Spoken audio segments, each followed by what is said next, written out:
This is just a sample of the audiobook. To get the complete audiobook, access the link posted in the first comment. His altars smoked with the proof, offerings from big-bellied mothers and happy byblows. "It is marriage," she said to him, "or nothing. And if it is marriage, be sure, you may have what girls you like in the field, but you will bring none home, for only I will hold sway in your halls." Conditions, constrainment. These were novelties to my father, and gods love nothing more than novelty.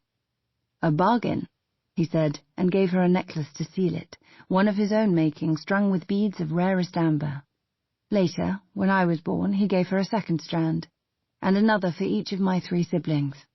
I do not know which she treasured more, the luminous beads themselves or the envy of her sisters when she wore them. I think she would have gone right on collecting them into eternity until they hung from her neck like a yoke on an ox if the high gods had not stopped her. By then they had learned what the 4 of us were. "You may have other children," they told her, "only not with him." But other husbands did not give amber beads.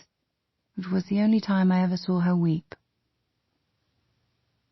At my birth, an aunt, I will spare you her name because my tale is full of aunts, washed and wrapped me.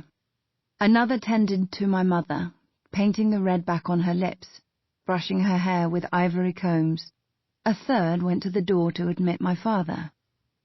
"A girl," my mother said to him, wrinkling her nose. But my father did not mind his daughters, who were sweet-tempered and golden as the first press of olives. Men and gods paid dearly for the chance to breed from their blood, and my father's treasury was said to rival that of the king of the gods himself. He placed his hand on my head in blessing. "She will make a fair match," he said. How fair? My mother wanted to know. This might be consolation if I could be traded for something better. My father considered, fingering the wisps of my hair, examining my eyes and the cut of my cheeks. "A prince, I think." "A prince?" my mother said. "You do not mean a mortal." The revulsion was plain on her face. Once when I was young I asked what mortals looked like. My father said, "You may say they are shaped like us, but only as the worm is shaped like the whale."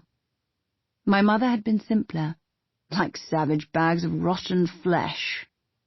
"Surely she will marry a son of Zeus," my mother insisted. She had already begun imagining herself at feasts upon Olympus, sitting at Queen Hera's right hand.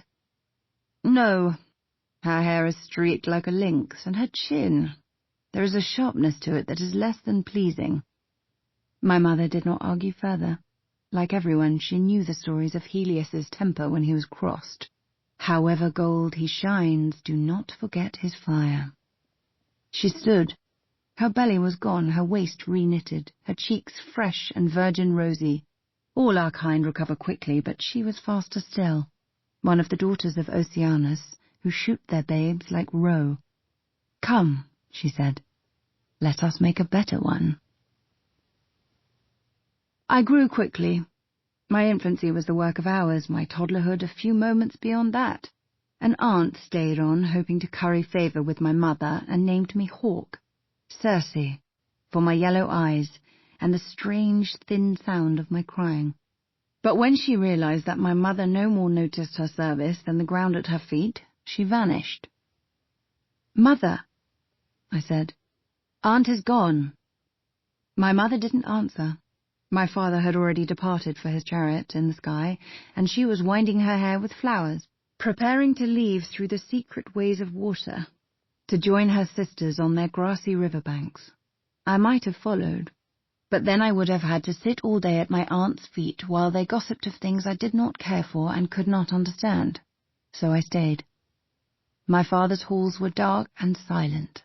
His palace was a neighbour to Oceanus's, buried in the earth's rock, and its walls were made of polished obsidian. Why not? They could have been anything in the world. Blood-red marble from Egypt, or balsam from Araby. My father had only to wish it so.